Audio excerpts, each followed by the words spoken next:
word crowdfund, what does it mean? It means we're going out publicly and asking people to finance our deal. And that can take different shapes and forms. In the legal sense, crowdfunding means something very specific, but you can crowdfund a Regulation A deal like Grant Cardone's, or you can crowdfund a Rule 506C offering, which I will get into, which is for accredited investors only. And most of the major, I wouldn't say most, but a lot of the major crowdfunding, real estate crowdfunding platforms operate specifically under 506C, which is for accredited investors. I'm going to get into what that means. Or you can crowdfund under Regulation CF, which is the legal term. If you said crowdfunding to an SEC regulator, they would think you meant Regulation CF, and I'll talk about what that means as well. The other way you can go out and raise capital, which is what most of you are going to do, is use private money without using general solicitation. And finally, I mentioned a mini IPO. I'm referring to Reg A again there. And so to determine which way you're going to go, you got to look at three things as far as I'm concerned. You got to figure out where your business is. If your business is just starting off with raising private capital, then using a mini IPO doesn't really make a whole heck of a lot of sense. You're going to spend a lot of money on legal fees and putting it all together. You have to know who your investors are. And then finally, you want to know how much money you need. And that will kind of determine which strategy you use. Then to get the investors through the door, how are you going to do that? Are you going to use a crowdfunding portal? Are you going to do content-based marketing, which, by the way, is my favorite way to raise capital? Or are you going to network for investors? And we'll talk about that as well. And for these things, you have to kind of figure out, what are you comfortable with? Are you comfortable with going out and talking to people? Are you comfortable with networking with people on the internet? Are you comfortable with writing articles and doing videos and educating people? And all of this stuff does require some kind of budget. Getting investors through the door is a lot of work. It's not easy. If anybody says that it is easy, they're not telling you the truth.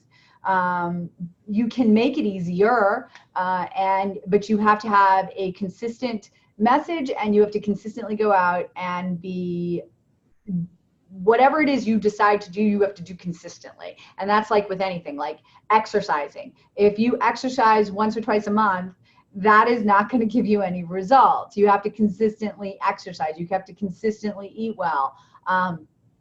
It's the same with raising private capital. You have to consistently get a message out there for investors, for them to understand why it is that they should invest with you. Okay, so real quick, I just want to go over what the law timeline looks like. So if we go all the way back to the Great Depression, this is where it all began. The Great Depression, we saw the stock market crash, and coming up to fix all of that, in 1933, Franklin Delano Roosevelt came out with the New Deal. And the New Deal, part of the New Deal was the Securities Act of 1933, which is still good law today. It's the federal law, and it is the law of the land when it comes to securities laws. It trumps all other laws. Now, states can supplement those laws, and the Securities Act of 1933 in certain circumstances gives states leeway to make their own rules and regulations regarding securities.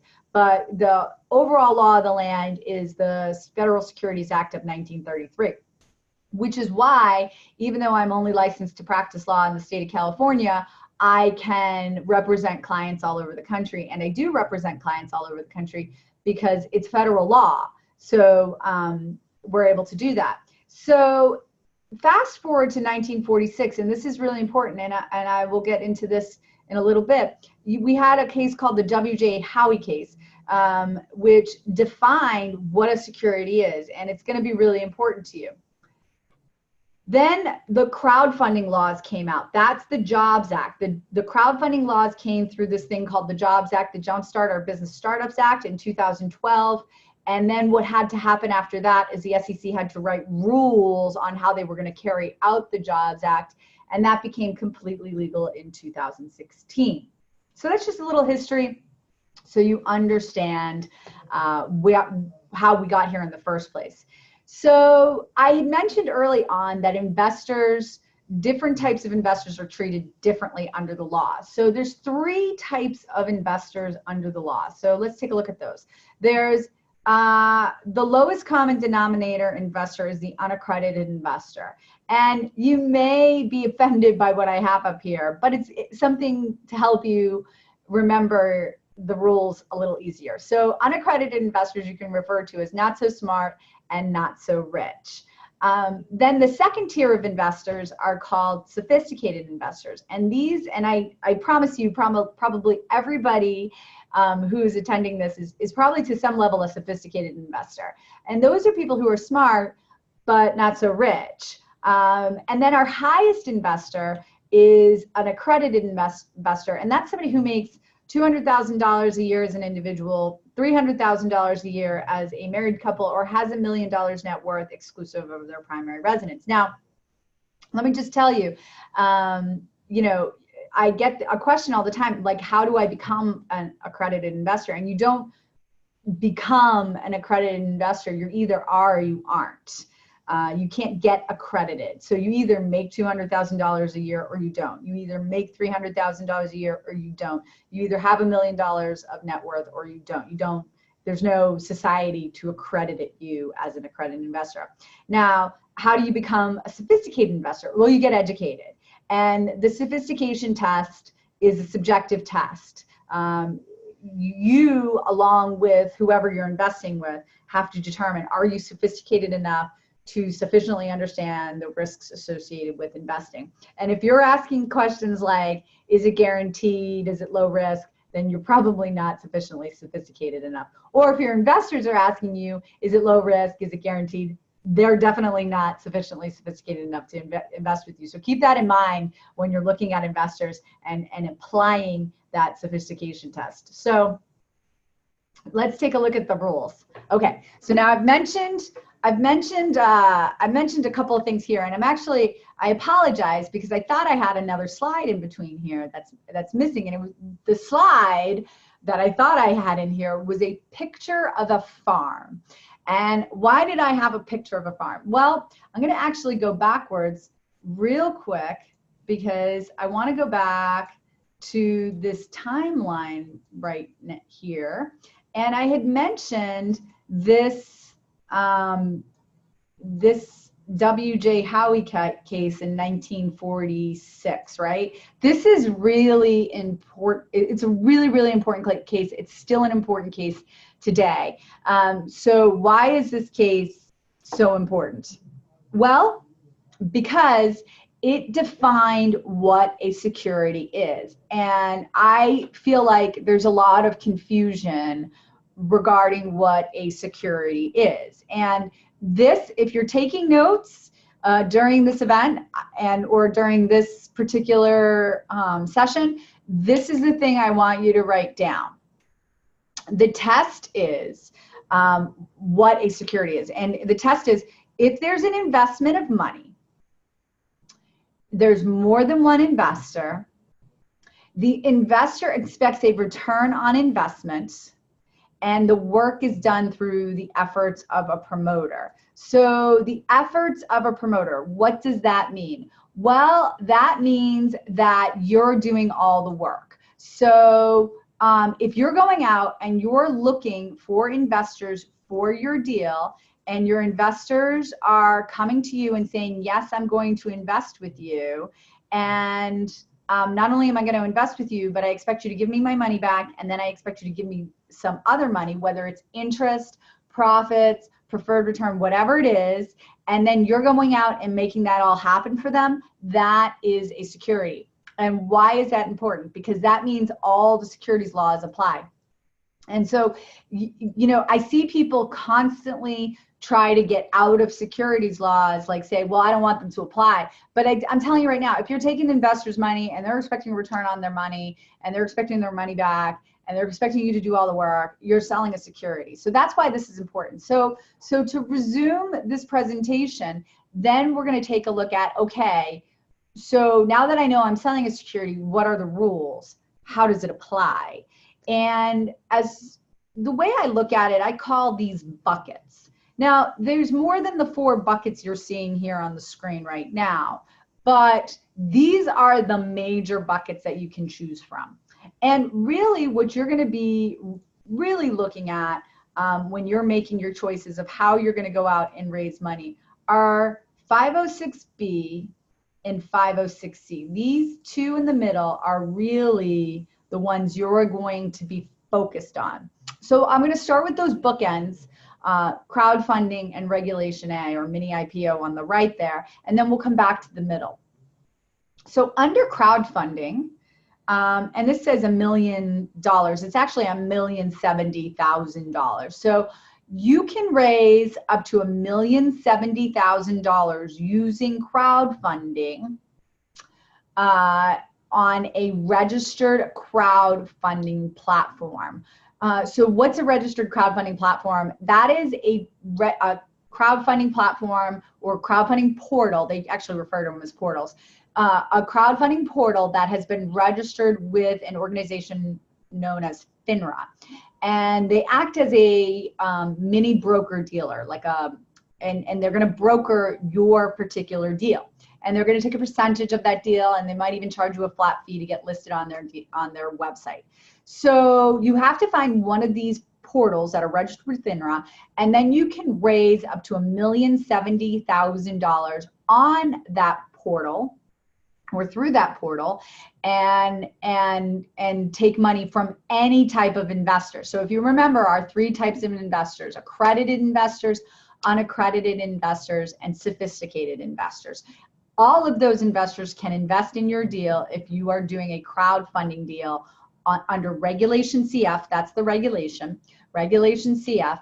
If you're doing a crowdfunding deal under Regulation CF on a registered crowdfunding portal, you can take up to $1,070,000 from any investor.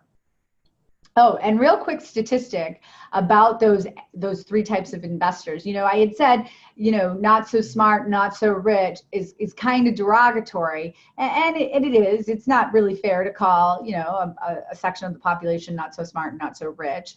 But I do want to clarify that depending on what statistic you're looking at, only 3 to 10% of the entire United States is considered accredited. And obviously, if you're looking at the net worth requirements, that can ebb and flow with the economy as well. So the reason why we have to be really concerned about that is because there is a whole swath of the population, and that, you know, up to 97% of the population that may be considered not accredited. So then up to that, you know, 90 to 97% of the population, a certain percentage of those people are considered sophisticated investors. Now, for Regulation CF, it's slightly irrelevant. And why is it slightly irrelevant? Because anybody can invest under a Reg CF offering. So $1,070,000 on a registered crowdfunding portal, that's what you can raise under Regulation CF. Now, I am not a huge fan of Regulation CF, which is really ironic because the name of our law firm is crowdfundinglawyers.net. But like I said, you can crowdfund under several of these buckets. But under regulation crowdfunding, I'm not a huge fan. Why? Well, if you look below there, the limit for an investor under Regulation CF offering is $10,000 or 10% of somebody's net worth, whichever is less. So you're taking a lot of small money from a lot of investors to get that $1,070,000, right? So it's not exactly, you know, the Shangri-La we were hoping for. But to back up even further, when you get listed on one of these registered crowdfunding portals, first of all, a registered crowdfunding portal has to accept you, which can be difficult in and of itself. These portals are getting pickier and pickier on who they allow on their portals.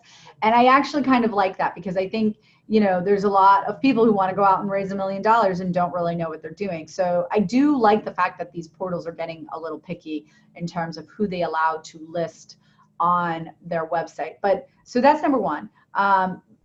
You got to find a portal that's going to take you They tend to be very picky. Number two is when you go on there and start raising money, there's no guarantee that people are going to invest in your deal, and the portals will tell you that straight up front, and they only push the deals that they believe are really going to raise a lot of money because they're bringing their own crowd. So there's that. Then the third thing is, the investors who invest are probably going to invest small amounts of capital. As a matter of fact, the average investor invests only $250 on each crowdfunding deal. So keep that in mind. Your average investor is going to invest $250. And finally, it's going to cost you money. And they're, dollar for dollar, crowdfunding campaigns tend to be more legally expensive. Or just not even legally expensive, but just marketing expense, everything dollar for dollar more expensive than the other types of offerings, believe it or not. Because you can pay up to 7 to 10% of the capital you raise in marketing and legal and audits, all that other stuff. You do need to get an audit for a regulation crowdfunding type of offering. So these are all kinds of things to consider. So then let's go over to our other bookend, mini IPO. This is Regulation A. This is what Grant Cardone did.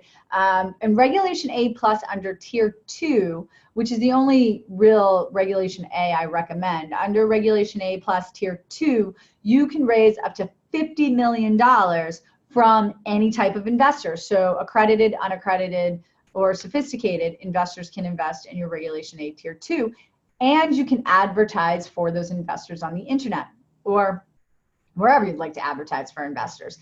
But the thing is, the big but with the Regulation A is that you do have to get approved by the SEC. It's way legally more expensive than our two middle ones there.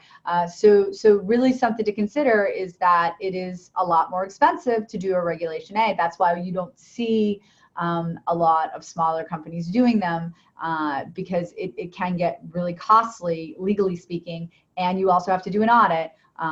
And so that's something to consider.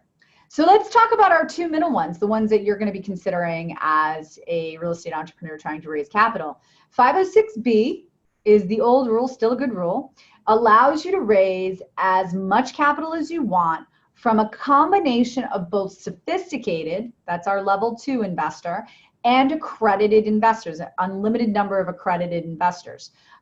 You can take up to 35 sophisticated investors, but not just purely unaccredited investors. So these are people who understand the risks associated with investing. You can take money from people who might not be accredited, but do indeed understand the risks associated with investing. So, but you cannot use any general solicitation. So in other words, you can't advertise for investors. You can't go on Facebook saying, I'm looking for investors. You can't get up in front of a middle of a RIA room and say, hey, I have this deal and I'm looking for investors. Come talk to me later. None of that can be done under Rule 506B. So let's say you do want to advertise, then you could use that second middle one, 506C. Rule 506C right here. So you could use Rule 506C, and Rule 506C allows you to raise as much money as you want. You can do general solicitation, so you can go on Facebook, you can go to the front of the room, you can advertise for investors saying, hey, I'm looking for investors, but you can only take accredited investors, and you have to verify that those investors are indeed accredited. So that's the big difference. So where can you advertise for investors? Well, let's take a look. You can advertise for investors under Rule 506C, Regulation A, and under Regulation CF. And I'm going to give you guys a little something you can do. If this is hard to remember, I'll get you a chart that you can send to that you can get. As a matter of fact, I want to figure out, I think that you can actually get, hold on one second.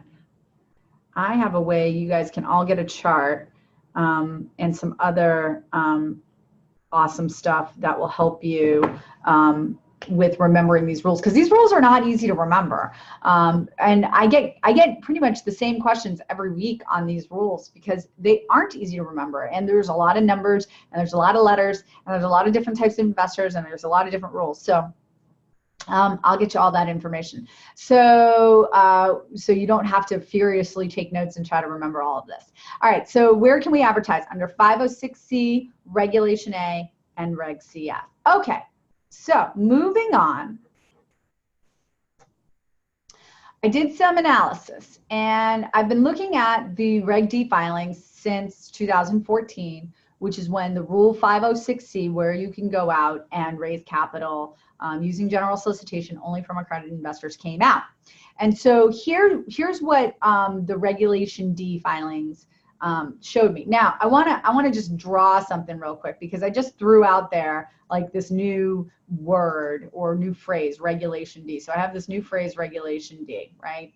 So I'm sure a lot of you have heard of that before. Now, previously I had mentioned, wow, this is not easy to write with. Okay, so previously I'd mentioned 1933, the Securities Act of 1933. So that's the umbrella under which Regulation D is under. So Regulation D is what's called an exemption from registration of securities. So then under Regulation D, there are rules. And under Regulation D, and this is what I'm referring to here, is our Rule 506. Okay, so, and then under that is B, you remember, no advertising up to 35 sophisticated investors, and C, advertising, but only accredited investors are allowed. Okay, so anyhow, I pulled all the statistics, and here are what the statistics said. Since 2014, there's been 77,000 filings under Regulation D.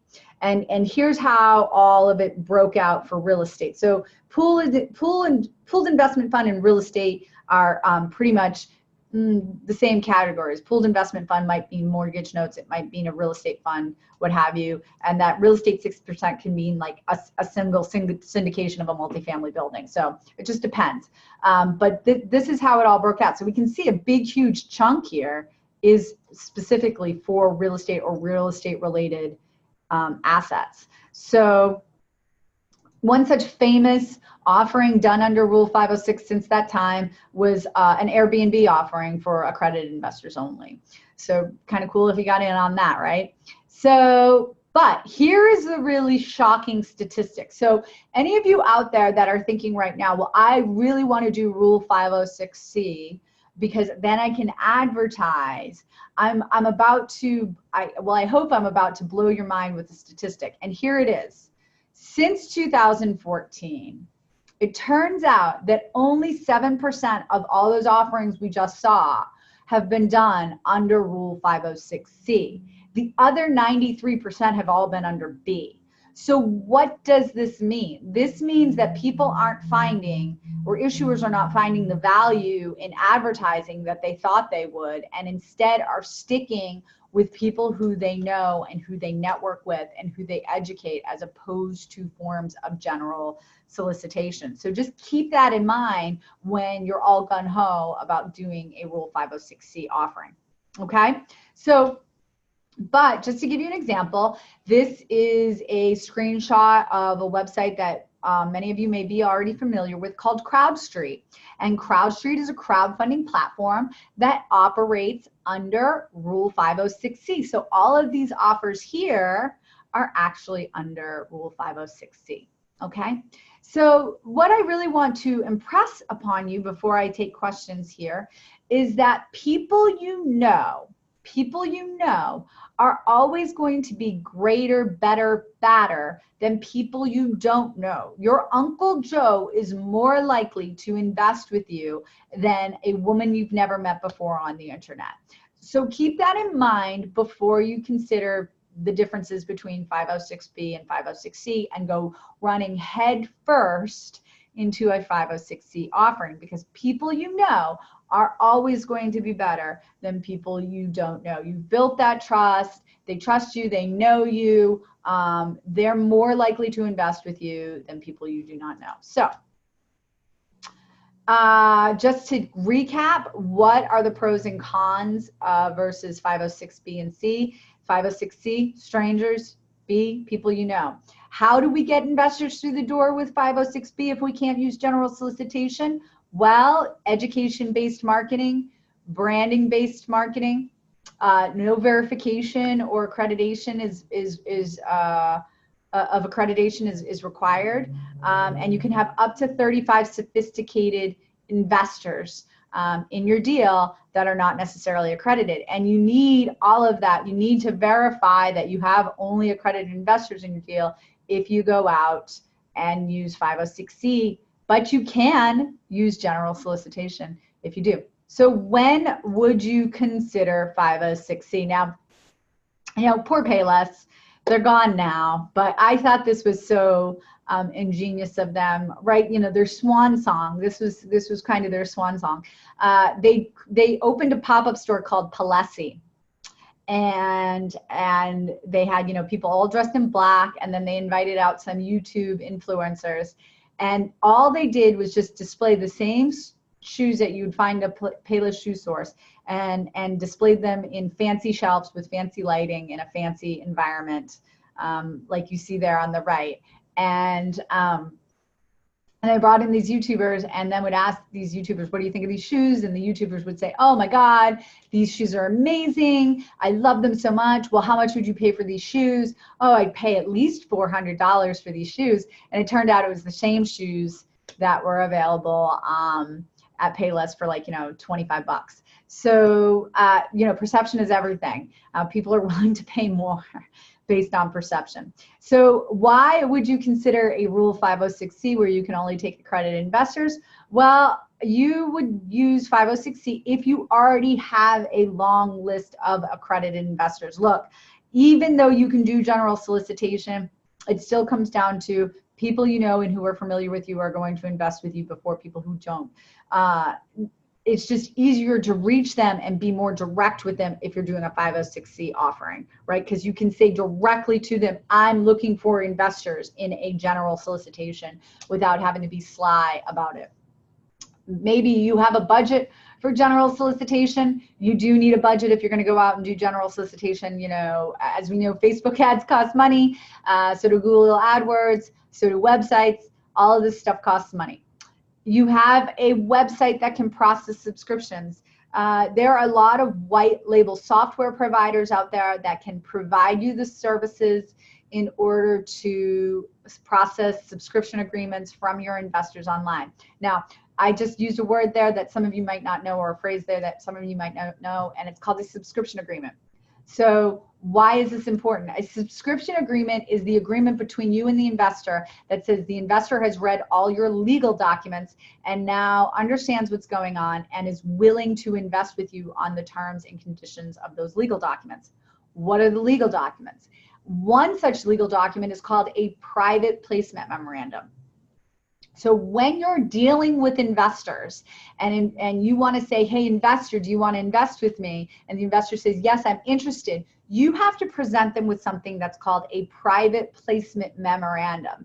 And a private placement memorandum is a legal document that tells the story of the investment for the investor, so they understand the risks associated with investing. So it's not just a matter of going out and looking for investors and getting them in and following the rules regarding general solicitation and types of investors. It's also providing the proper disclosure to an investor. I don't have a slide for this, but this is something I call the 3 Ds: disclose, disclaim, and details. So you need to disclose all the material facts. You need to provide all the details to the investor so that they can make an informed investment decision. And you need to disclaim any liabilities. And you do this through the private placement memorandum.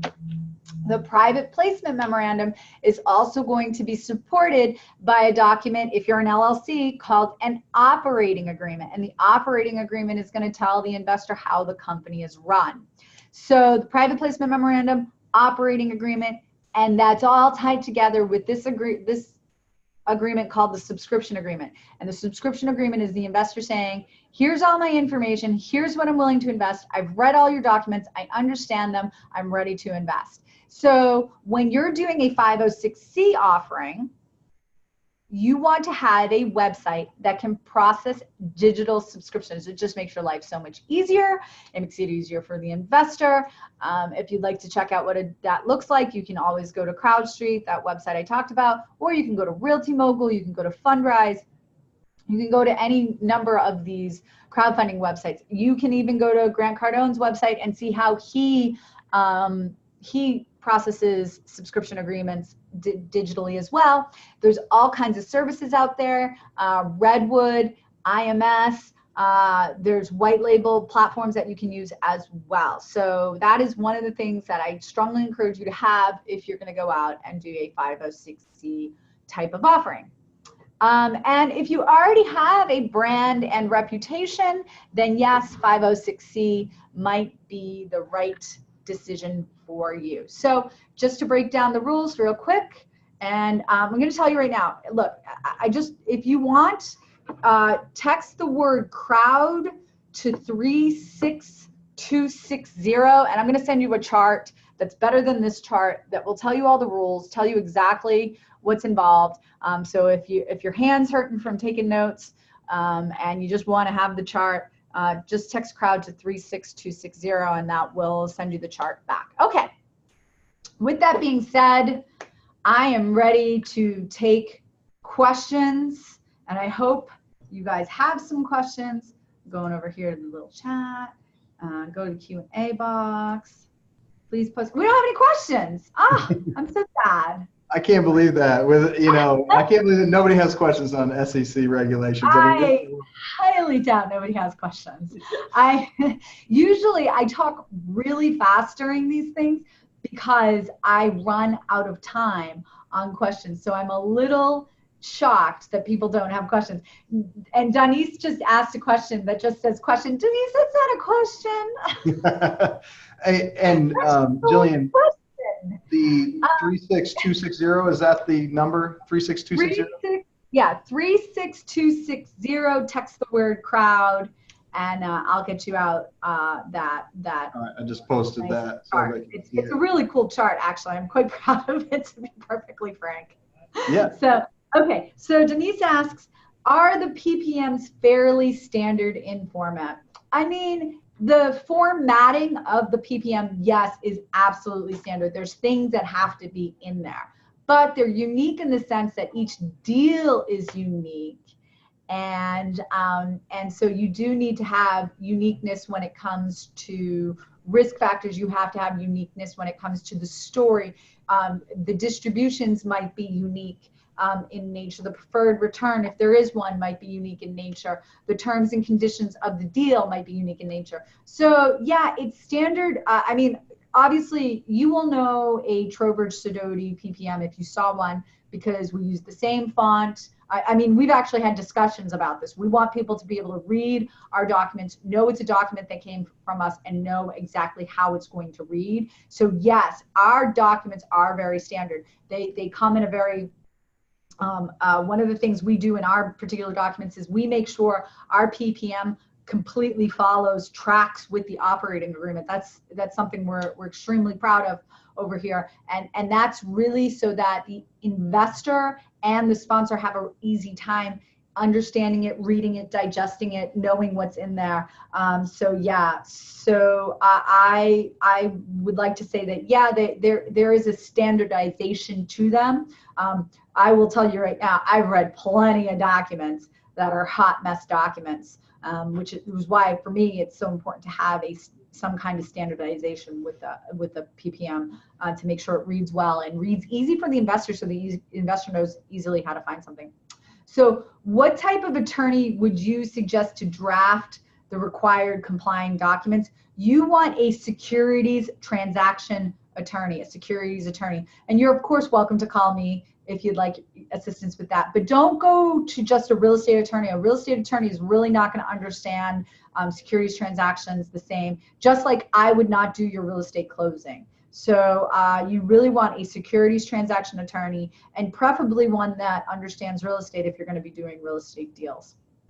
Okay, so those are all questions. Thank you for our one question.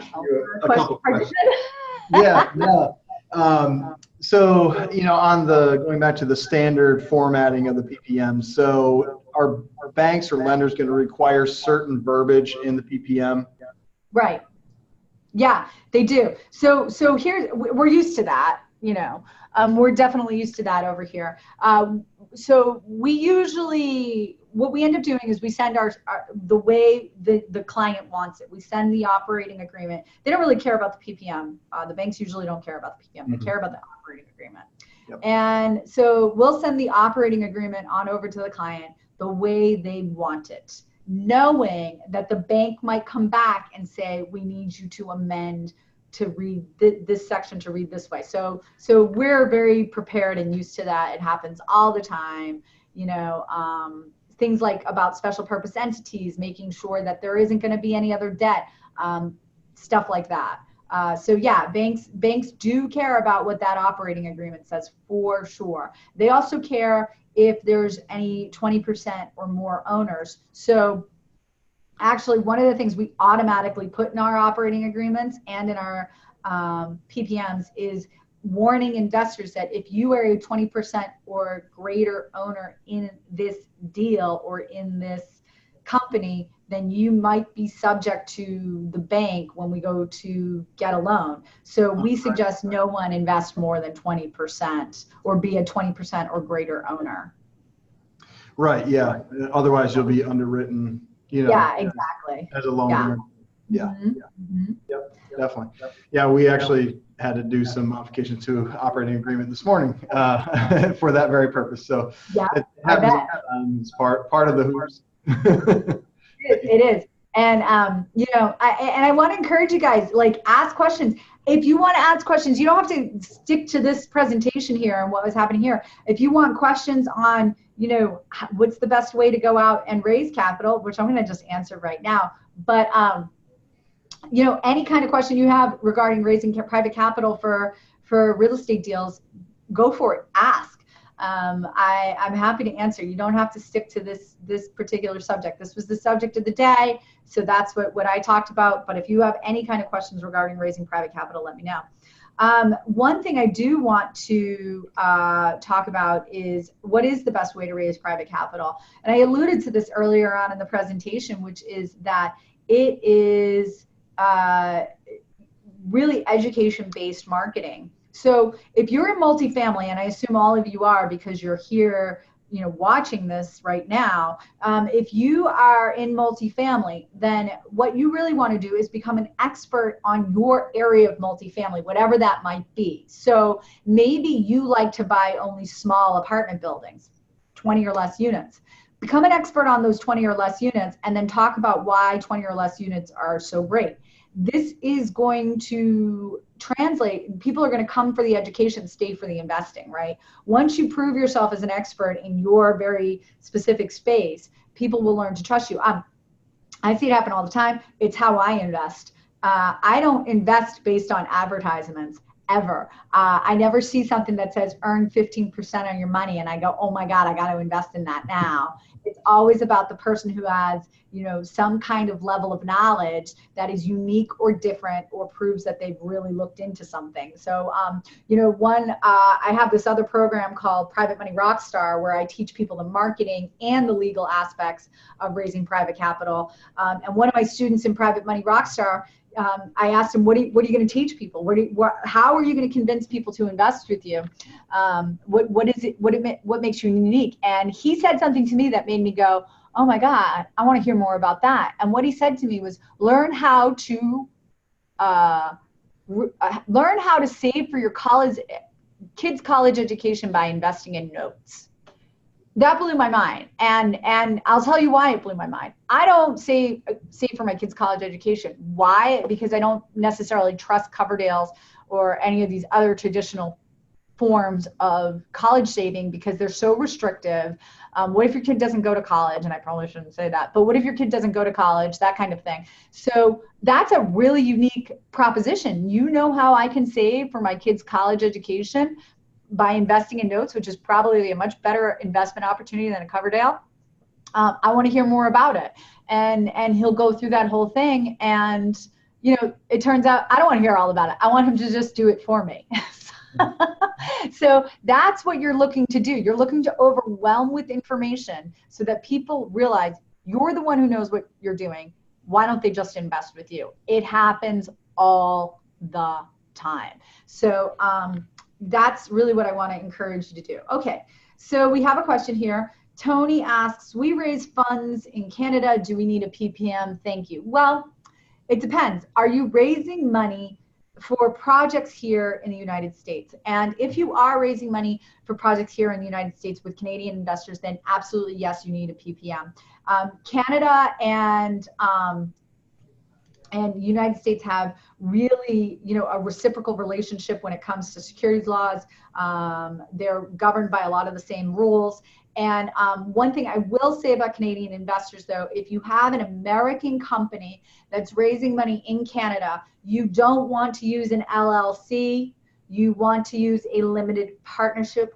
Why? Because the United States and Canada has a special tax treaty for Canadian investors that doesn't subject them to the 35% withholding that is normally done with foreign investors. And that's a special rule with Canada only. And it doesn't apply to LLCs. It only applies to limited partnerships, because when the tax treaty was written, limited liability companies weren't that popular. So you have to use a limited partnership with Canadian investors. And yes, if you're raising money, especially for use here in the United States, I strongly recommend just following United States Regulation D rules as they are with Canadian investors as well. So you were talking about the best way to raise money, and you talked about different regulation. You have the Regulation A, and then the Reg D, 506B, and 506C. So we've had experience with 506C and B. So our question is always, what is the best way? Because one, you can advertise, or you can solicit, and one you can't. One requires one's self-accreditation, one's not. Right. So we're always trying to weigh the balance of those and what is most beneficial. But I think you hit something on the head when you said you've never invested in something simply because it was advertised. Right. Right. So I don't mean to keep using Grant Cardone as an example, but he is like the most public example I can use that you guys can all refer back to. Grant Cardone doing a 506C offering makes complete and total sense. Why? He has 6 million followers on Facebook alone. So he can go to his 6 million, and that's how we started off. He did 506C offerings, realized he had a ton of those people in that 6 million followers that were not accredited, that wanted to invest with him. So he parlayed that into a Regulation A offering. So looking at 506C, he has all these followers, and so he can blast out to them, hey, who wants to invest with me, and get a bunch of feedback and people back. It makes sense. He already built the trust. He already wrote 10X. He already, provided all this educational information. And if you even look at his advertising now, there's very little of it that is invest with me today. It's always followed by with why you want to invest in this type of multifamily and why he does this. It's never just a pure, hey, we're Cardone Capital. Invest with us today because we're super awesome and we'll make you lots of money. That is never the messaging. The messaging is always why this is good for the investor, not why it's good for Grant Cardone. That kind of messaging doesn't work. Desperation doesn't work. And just strict real investment advertising reeks of desperation. You got to speak to the investor and the investor's needs. And I am going to tell you right now, the investor's needs are never a return on investment. It's something else. And you just got to find out what that else is and then speak to that and educate on that and convince the investor that you're the best one to take care of that issue for them. So the establishment of the authority platform first. So a Reg A only does you benefit if you already have the trust or the regulation platform already in place, not just so you're able to just put an ad on TV because nobody knows who you are. Right, or you're solving a problem, right? You're solving some kind of problem because let's take it out of real estate, because a lot of my Reg A's are not real estate. And it's because they're solving a problem. So I have this one company, for example, that is, it's called, the product's called a nested gel. And it's the company's, if you want to look it up, it's called Insight. And by the way, this is not an endorsement to invest. I'm just telling you what they do. It's called In Situ Biologics. And so In Situ Biologics has one product called a nested gel. What a nested gel does is it's a viscous gel. It comes in a variety of viscosities. And what you can do with this gel is you can insert an opiate into the gel and then inject the opiate, and it will time release the opioid. So why is this important? Because we have an opioid addiction problem in this country. This gel will slow that down, will somewhat help prevent it without getting rid of opioids altogether. Opioids do great things for people in terms of pain management. So you can't completely get rid of them. It's a multi-billion-dollar industry.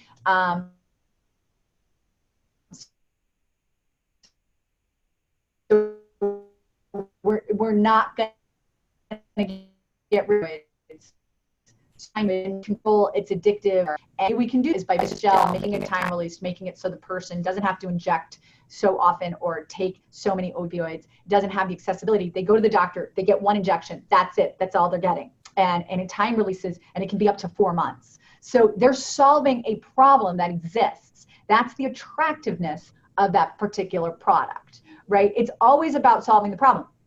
I didn't say anything there about return on investment. It's implied. If this gets through the FDA process and they get to market, the return on investment is implied. So that's really what you're looking at. You need to look to solve a problem. I have another client who is looking at gentrification and how that has negatively affected the African American community. He is speaking to a totally different problem that doesn't necessarily translate into return on investment. He's saying, look, gentrification is hurting the African American community. I'm looking to solve that by buying these properties in these potentially gentrification zones and rehabbing them to the point where people who live there can still afford to live there, but we make a return on investment. But the return on investment is obviously not going to be as great as gentrification itself. He's still solving a problem for the African American community. And see where I'm telling you, it's not always about returns. Yeah, so. Definitely. No, that was very insightful, and it's helpful because like there is so many options, and often when you're going to raise money, you're trying to look for the best option for what you're trying to do. That's right. So knowing that is very helpful, and I always enjoy, brushing up. I am not an SEC attorney. That's why we hire SEC attorneys. And so we appreciate all the detail and everything, but it's very important to understand the rules in order to play the game. So if you're not following the rules, you'll be ejected from the game, right? I guess that's the best way to put it in sports. That's exactly right. Yeah, and you've got to follow the rules. Guys, I could sit here, we could do an entire day of me just reading cease and desist letters of people who simply didn't follow the rules. So, and didn't necessarily steal anybody's money or do anything wrong, but like I said, we could spend an entire day just reading cease and desist letters from states, enforcement actions from the SEC, whatever it might be. Yep. Yeah, definitely. And, it's like I said, this business is, we want to do everything by the rules. And so thank you, Jillian, for showing us a lot of those rules. And thank you for jumping in. I'm sorry you had trouble getting into the room, but no, that's my fault. And thank you everybody for hanging out. That was so kind of you. Yeah, no problem. And again, thanks again. And hope you enjoy the rest of your day. Thanks. Bye, guys.